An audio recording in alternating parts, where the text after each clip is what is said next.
Hello, and welcome to Conversations with Cully and Con. I am your host, the best podcast host in the universe, Steve Cully. I'd like to thank our sponsors at Procyon Partners, one of the top 50 fastest growing companies in the nation. They specialize in employee benefits, wealth management, and retirement planning.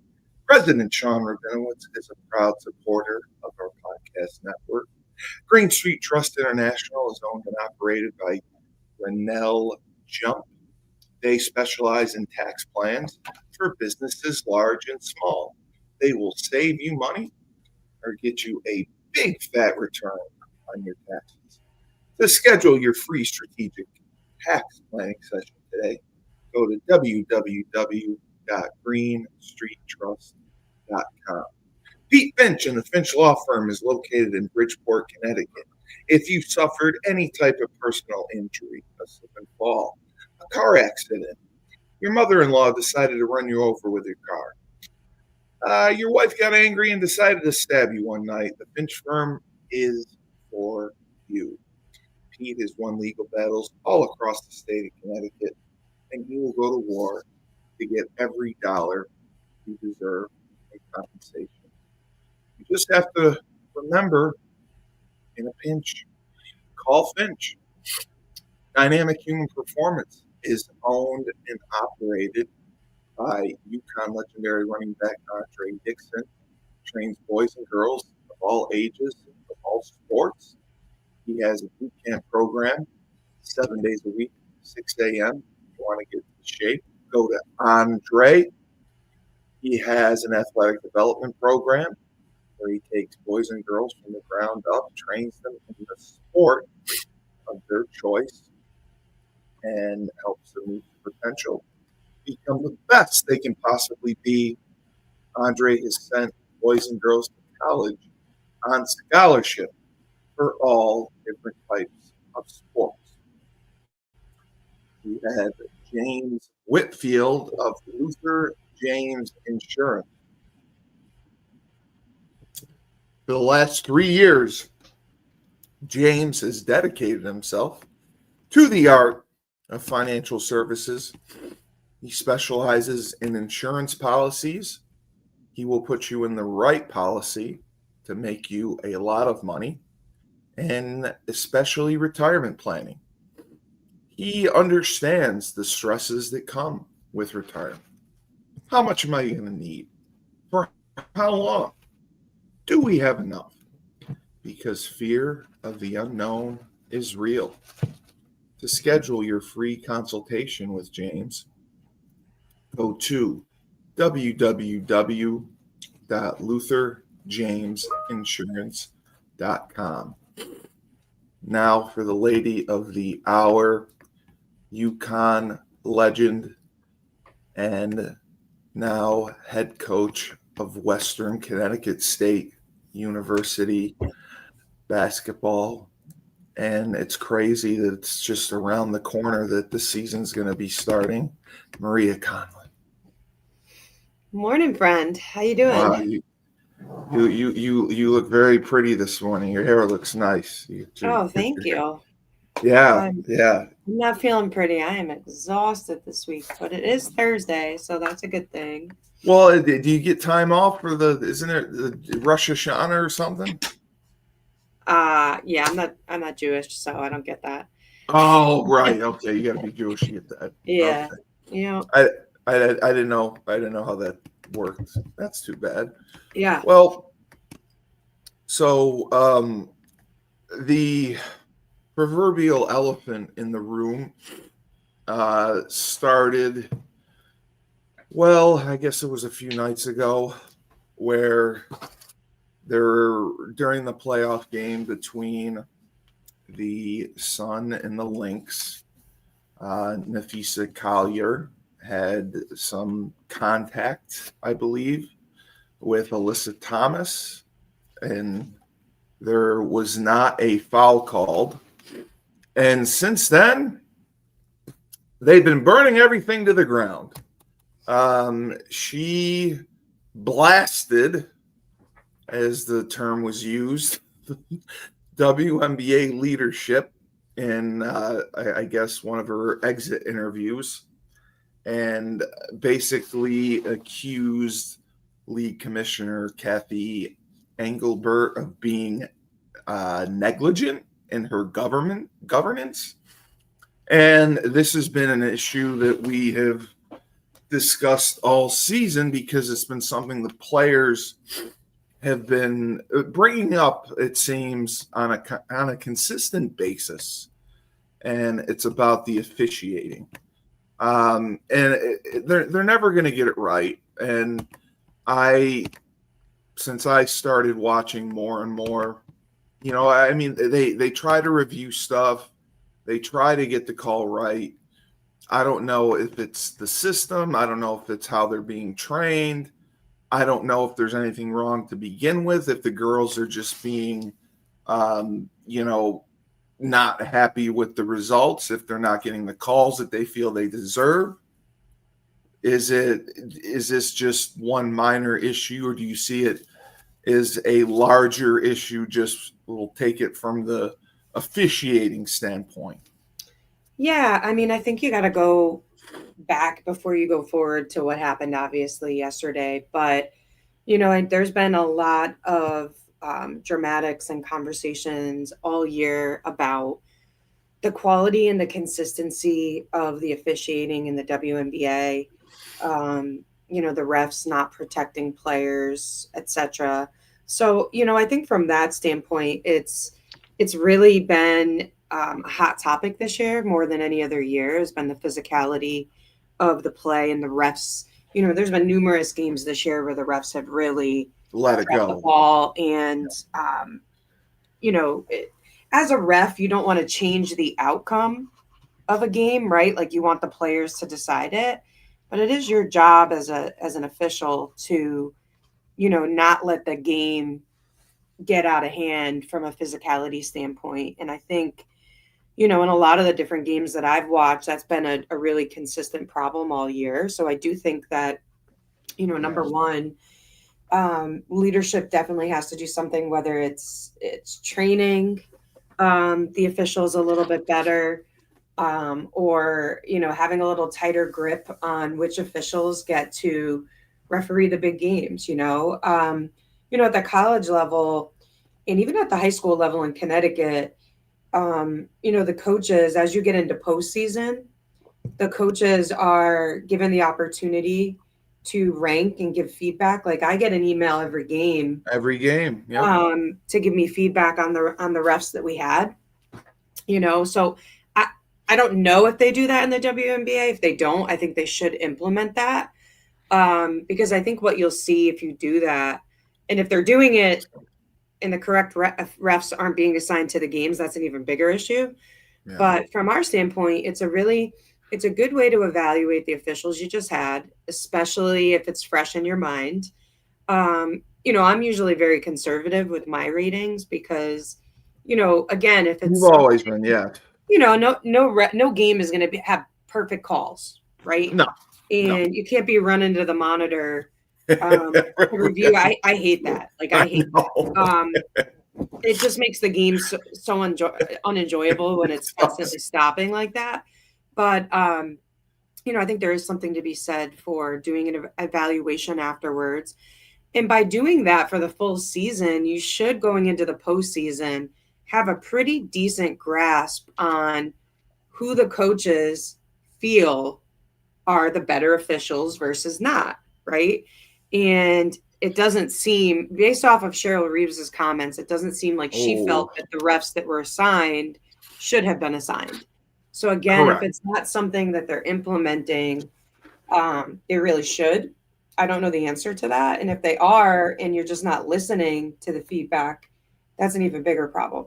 So I think that's the first like conversation piece is, what are we doing to train these officials? What are we doing to monitor that the games are being called appropriately? And I'm not talking about tic-tac fouls. I'm not talking about, oh, we didn't get the shot off on time and you counted it type stuff. Because again, I think human error can come in when the game is played really fast. But I do think that referees have an obligation to regulate the games from a physicality standpoint and set that standard early on in the game. And call it consistently. Correct. So I think if you flash forward to, the specific game where I did feel like Cheryl Reeves became a little unhinged. She did get a little. She turned into the Hulk, but Yeah, it was her top player. I mean, yeah, but I think if you look at that, if you look at the singular play where Fish got hurt, yes, I didn't think that it was a foul. I thought it was a good play on the ball. Correct, and it certainly wasn't the reason why she got hurt. I think she just kind of fell weird, and I mean, it was a gross fall. So, hopefully everything will be okay with her. But I think when you have a game that's a little out of control from a physicality standpoint, and I do think that the league allows Alyssa Thomas to play bully ball at times. So I think that's some of the frustration, and you add all that up to a key play, to one of the best players in the league now being out for the rest of the series. Yeah. And it's like I said all year, like if Minnesota stays healthy, I think they win, right? Exactly. That's what you said. I think losing her in that moment was a hard pill to swallow, and especially knowing like, wow, she's really hurt and now she's not going to be able to go for a game 5 is change the whole dynamic. It's catastrophic, right? So I think that the emotions of that, I think that Cheryl Reeves let them get the best of her, and it wasn't even just her; it was her assistant coaches were a little unhinged as well. So everybody's talking about, should she have been fined? Should she have been fined as much as she was? I think the answer is yes, she should be fined. What that amount is but it was missing the game. It's really irrelevant at this point. I think that from a coach's standpoint, even when the game gets like that, you still got to keep your cool, especially because it wasn't an elimination game. Right. And you still had another game to play, and now you can't coach that game. So, you're putting your entire team and franchise in a really tough situation where now they're playing without their best player and they're playing without their coach, right? So, and I thought Phoenix played a really good series. They played physical ball like they wanted to, and it worked to their advantage. But I do think that the refs let it get a little out of hand. And then, if you flash forward to her exit interview, and I know there's a bunch of questions regarding, a bunch of different conspiracies on why she did it or how she did it or whatever. I think that I was impressed with the bravery that she showed to stand up there and call people out. And, whatever her conversations were with Kathy, in private that she brought up, I mean, that's her prerogative to do that. I think the league and I think the players are just kind of fed up with the overall leadership at the top. I think, the WNBA is sitting back cozy, and, Kathy Engelbert talking about, well, you should be appreciative that we got this TV deal. Well, you didn't get a TV deal because you're the president of the WNBA. Yeah, because you negotiated. You got a TV deal because of the quality of play and the rise in people watching the game. So let's call a spade here. It's like, the players don't need the WNBA. The WNBA needs the players, right? 100%. So, I think it was great that she got up there and she stood up for what she believed. The thing that struck me the most out of everything she said, and I've read a bunch of different posts and tweets from current players, former players, where it was kind of the same sentiment. It's like, if you're the president of the company and your CFO goes out with a major illness, like, I would assume that you call and you check in on that person. If the CFO retires, right? My assumption would be that the president of the company would reach out and do a retirement party. Now, I'm not saying that Kathy Engelbert should do a retirement celebration for every player that leaves the league, but I think there is something to be said about the personal human touch that when you're running an organization and in a role that is only existing because of the people that are working beneath you, I think you have to do a better job of staying connected and be a little bit of like servant leadership. Like if I'm her, like I'm checking in on players constantly. Someone Absolutely. twists an ankle, somebody this, or there's a technical, or someone gets, you know, uh, is unhappy with a coach. Like I'm calling those players, right? Because I know that the heartthrob of the organization is the players, right? Like you don't have the players, or you don't have the players that are marquee players, etc. And they don't feel appreciated. Well, why are they going to play? So Right. I think they need to do something, whether that's replace her altogether, or someone's got to regulate her in terms of obviously the relationships that she has with some of the players is not great. Um, and listen, I get it. There's a lot of teams, there's a lot of players, but what else do you have to do besides invest in your most important part of generating revenue in your company? So there's definitely some changes that need to be made, and I think some of that stuff plays into the CBA agreement and why the players aren't, like you watched the Diana Taurasi documentary, right? And anyone Of out there that's course. listening who watched it, you know, they played for an entire season and forfeited their pay because they believed in the president of that franchise and wanted to support him. I think that if you ask players right now, would they forfeit their salaries so that Kathy Engelbert looks good and still keeps her job? I think the answer would be no, right? So I think, you know, people want to play for people who they feel care about them, and that it's not And that's just, the key word, yeah, care. you're not a number, right? You're a big cog of a wheel that's, it's a snowball that's going downhill, and it's picking up steam, it's picking up revenue, it's picking up momentum. You got to make sure that your relationships with those players and those coaches is really tight, and I don't think she has that. I don't think she has a grasp on that at all.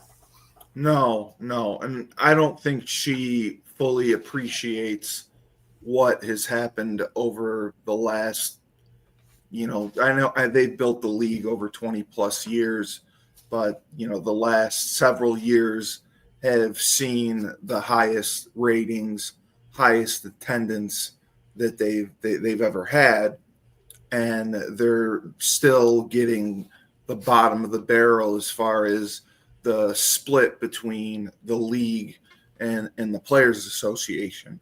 Yeah. And you're seeing the players come together, and you're absolutely right, they don't particularly need the WNBA as far as from a revenue standpoint. They can make money doing other things in other leagues that are more than the WNBA pays them. And you've seen that. And that's why so many girls, women, especially, like Dee and Sue, they had to go overseas every off season. Yeah. Imagine LeBron James having to go play in his off season every year, all Yeah. And summer. I think a key to that is, back when Diana and Sue and Cynthia Cooper and Cheryl Swoops and Lisa Leslie and all these big names that kind of paved the way played the game, there was no social media, right? There wasn't, no, correct. So your brand and the brand awareness around you was not as important and as relevant as it is now. But make no mistake of it, the reason why the WNBA has increased popularity is because of specific players' individual brands that they Correct. have around the game, that they brought through their college markets, that now they are exposing to the WNBA. And those people who have watched their story and enjoy their brand are now taking on and supporting the WNBA as a whole. If you take those individual brands off, like for her to say, oh, Caitlin should just be happy that she's making 16 million and other things, it's like, well, Caitlin Clark's brand, she could travel the country instead of playing the WNBA and do camps and clinics Absolutely. everywhere, and still probably make more than she does during her WNBA season. So, I think you have to be really careful and intentional about comments like that. It's almost like, the leadership in the WNBA has kind of said, like, you only have all this because of us. And it's actually more, I give the college coaches across the country way more credit for the popularity and the rise of women's basketball than I do the WNBA, because It's 100%. people are watching these kids in college and then they're following them to the WNBA, right? And without the growing exposure of women's basketball on the universities across the country, you don't necessarily have that awareness, right? So I think she's got to be really careful with comments like that. I think she's got to do a better job of taking care of those marquee players and making sure that they feel appreciated and that they're paid correctly. Like, I do agree with what Fee said. Like, it's crazy that Caitlin and Paige and Angel and Sonia Citron and all these other players that are coming in that are have a great following and a great brand are getting paid less than six figures. It's kind of nuts, They right? have to wait 4 years. Yeah. So I think they got to fix stuff like that, because um with the Unrivaled League, and I know there's some questions around, is Fee just kind of trying to push the WNBA out and bring Unrivaled in? I don't think that's the case. We talked about that. I think that's a totally different brand of basketball. And I think that will continue to grow. But I think for people who like the pure 5-on-5 basketball game, it still is relevant to have a league here versus going abroad. But if you're going to make $500,000 playing on in Unrivaled or more, well, and you can still get all these different endorsements, etc. What is the benefit to play in the WNBA? Now, I see it from a different side. I see it from you want to grow that so other generations have an opportunity to have that down the road. But that doesn't mean that you shouldn't be paid and treated appropriately in its current environment right now while still paving the way. And I think, the players are going to have to make a decision. I think the league is going to have to make changes. I think the CBA has got to be, it's got to be very favorable to the players, especially after everything that Fee came out and said in her press conference. I think the conversation is heavier than it's ever been, and good for her for saying it. And I think, like, with her, I think she's proven herself. I think she's definitely, a marketable player. So I think it was important for someone like her to say it versus, some of these other players that maybe don't have the respect level that she has. So good on her, and hopefully they can work it out. But yeah, it's a crazy situation right now, in my opinion, because they have so many changes that they need to make. Um, And they're far apart, allegedly. yeah, And they have until October 31st to come to an agreement, yep. or they're going to have to ask for an extension, or they will move into one of those phases where there's a lockout or a strike, which nobody wants to see because, like you said, it's at the height of the popularity.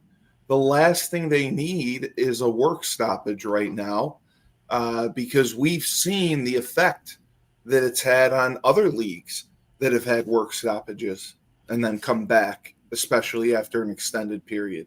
Because everything that I researched about this, when there are these work stoppages, it goes on for as long as it goes on for, and then eventually most sides get what they want anyway.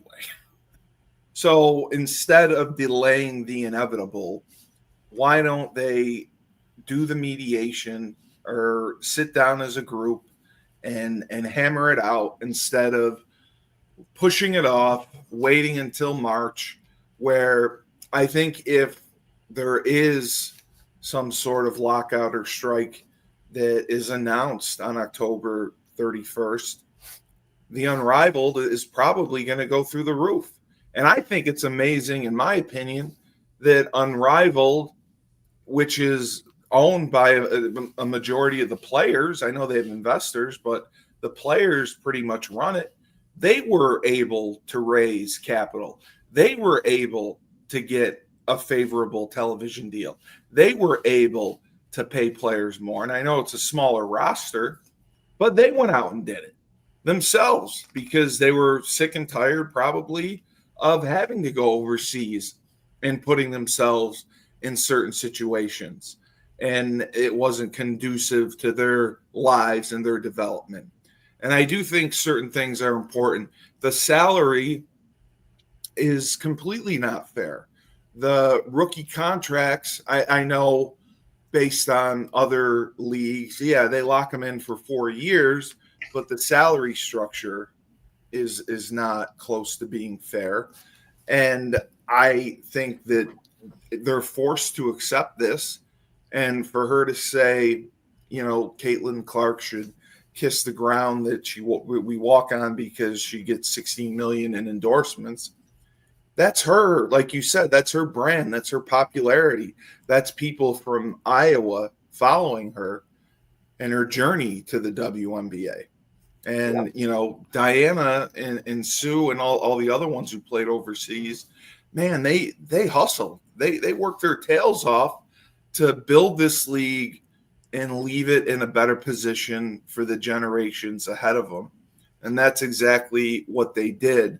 And I don't know if Collier is someone who has traditionally spoken out, but people definitely came to her defense.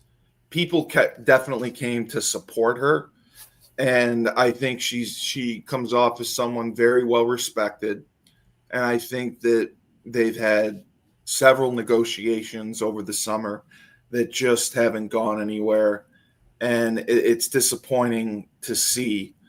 And ultimately, if you hypothetically had a crystal ball, do you think that it finds a way to get settled by October 31st? Do you think that the finals will make a difference based on ratings and attendance that could change some of the leadership's mind? And do you think, obviously, that ownership will relent and understand the value of this property that they have in this league? Sorry, I asked you 3 questions.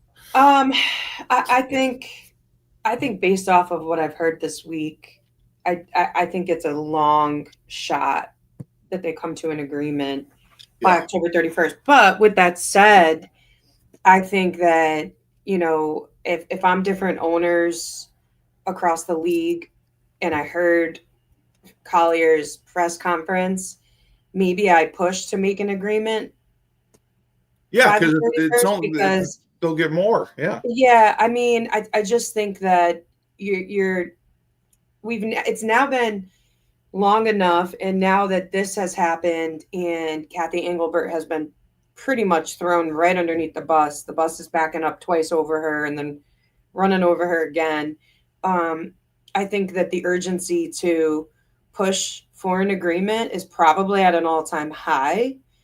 And I think it'll come down to, if the players feel appreciated, if they feel like the league is going to come with a close enough or exactly what they're asking for, where they feel like, okay, you guys understand our value, etc. I don't know that the finals will Make a difference. have any negative or positive adjustment on that at all. I think the finals are going to be the finals, and Yeah.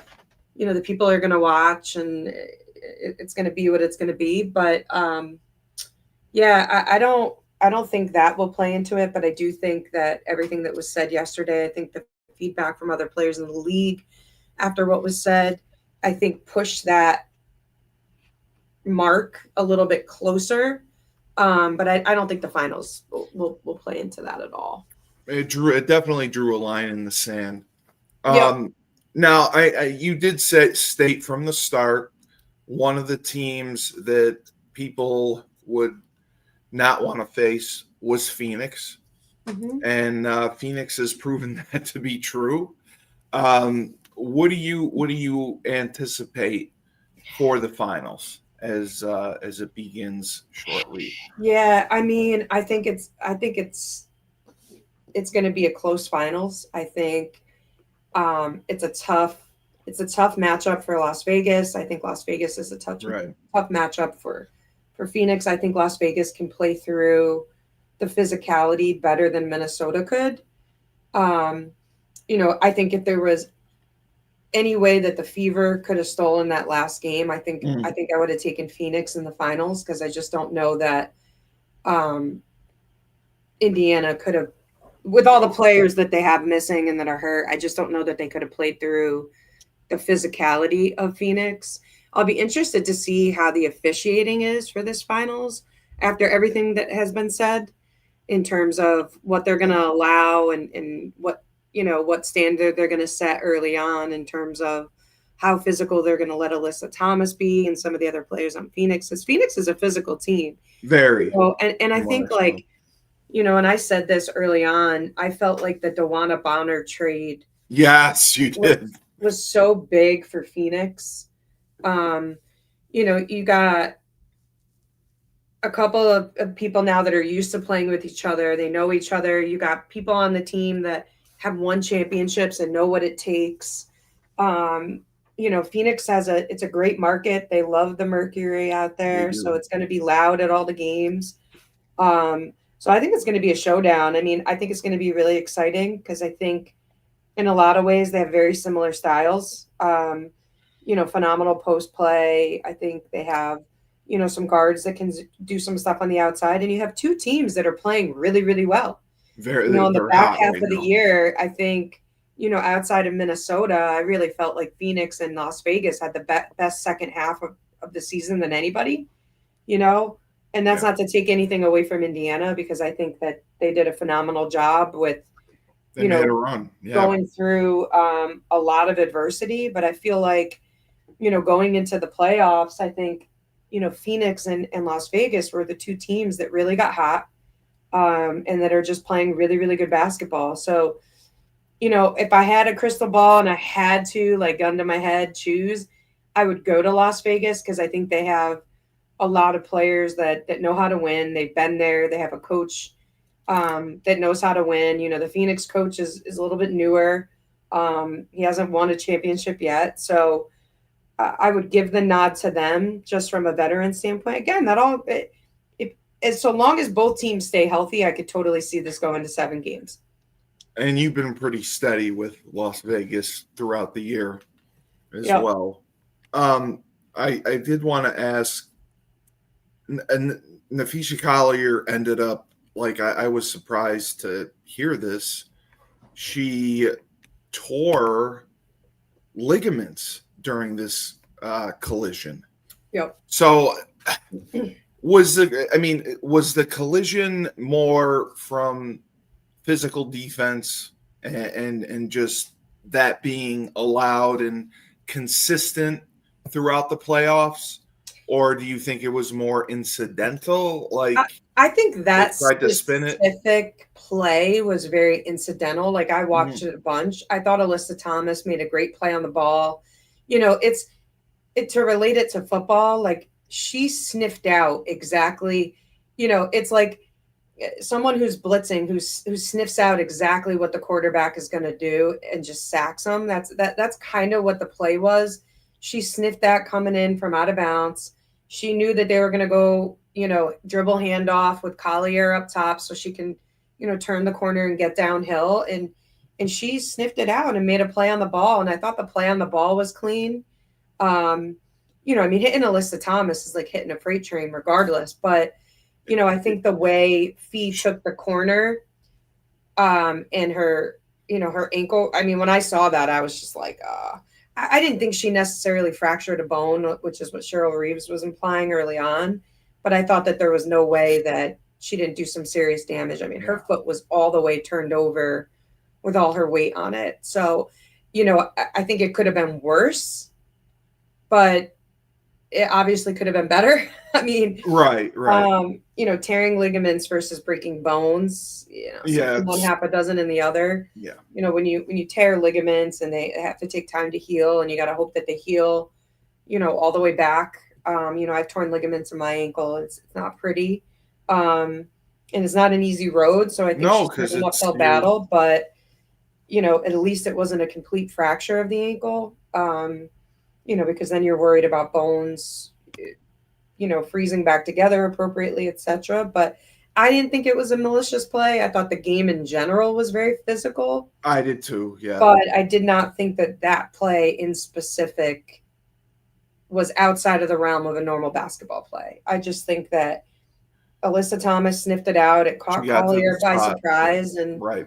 I don't think a foul should have been called on that specific play, but I think the frustration of all the The physicality leading up overall. to that play and then that play happening, it's like, listen, nobody wants to see their best player go down like that in the Right. playoffs, in a, in the situation that they were in. So I think all of that added together didn't help the emotions in that specific situation. But I did not think that that play um, warranted any further review or anything like that. The other question was about New York's coach, Sandy. Is that her name? Yes, Yeah, Sandy. Uh, People are apparently surprised she got fired. They're the ones that won the championship last year, right? correct. Yep. Isn't that it's a little odd for her for a team to fire their coach a year Yeah, after I winning the mean, there's championship? a couple of organizations out there that are just really. I mean, listen, and I've been saying this, like the last job in the world that I would want would be Yeah, you a said that. WNBA head coach, man. Like you gotta like. I mean, it's tough. I feel for Sandy because they've gone to the finals 2 of the last 3 years, right? They've won Yeah, one of those, and I mean, they played the majority of this season with a lot of with girls one out. of their three star players out. I mean, the statistic that I saw where Sabrina, John Cal Jones, and Stewie were all on the court. Stewie, yep. I think there was 10 games all year where they had all three on the court at the same time, healthy.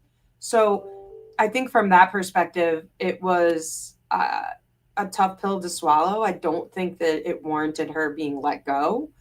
But, I think because they got knocked out when they did, it's like, hey, we got three all stars on the team. How could this happen? But, again, I mean, I knew that matchup was going to be a tough matchup. Like No, I you said that did. from the beginning. I said if there's anyone that I could see getting upset in the first round, it's New York. But which really isn't an upset because they were the lower ranked team going into Right, it. right. Um, but obviously, with them being the reigning champs, people viewed that as an upset. But yeah, being a coach in the WNBA is not roses and butterflies. It's not glamorous. Like No, there's I was surprised that this was the last. Like normally in the NFL or other sports, the coaches do not go into the last year of their contract.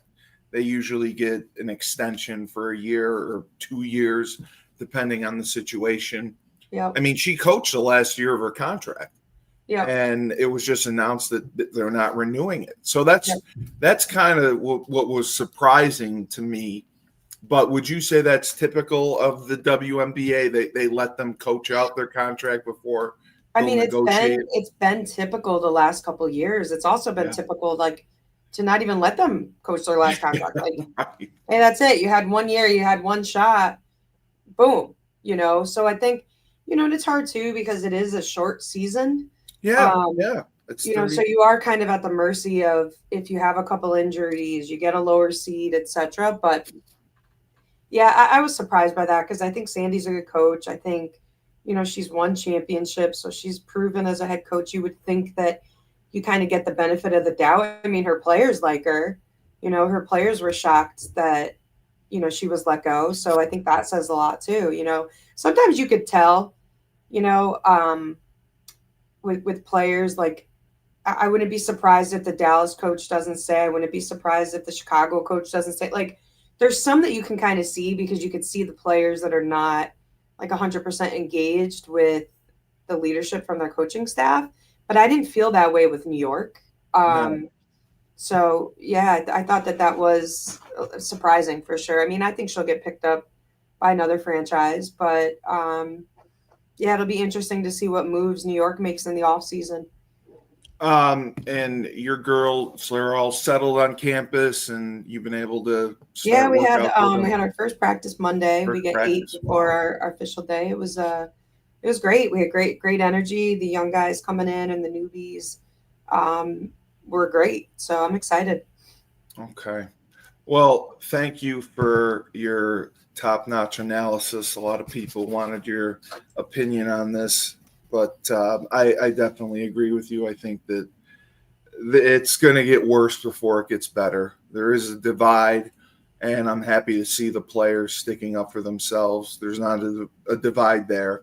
They Yeah. definitely have grown the league, the attendance, the ratings through the roof.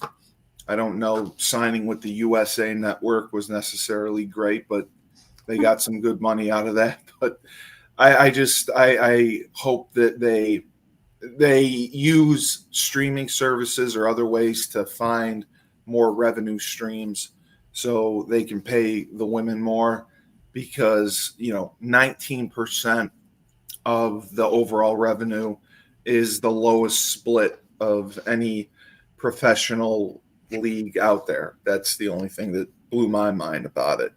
So um, I thank you, and I hope you have a happy Rosh Hashanah. And Thank you. yeah, and I hope your daughter is doing well. Does she like her new school? Yeah, she's loving it. She's loving Beautiful, it. beautiful. Yeah.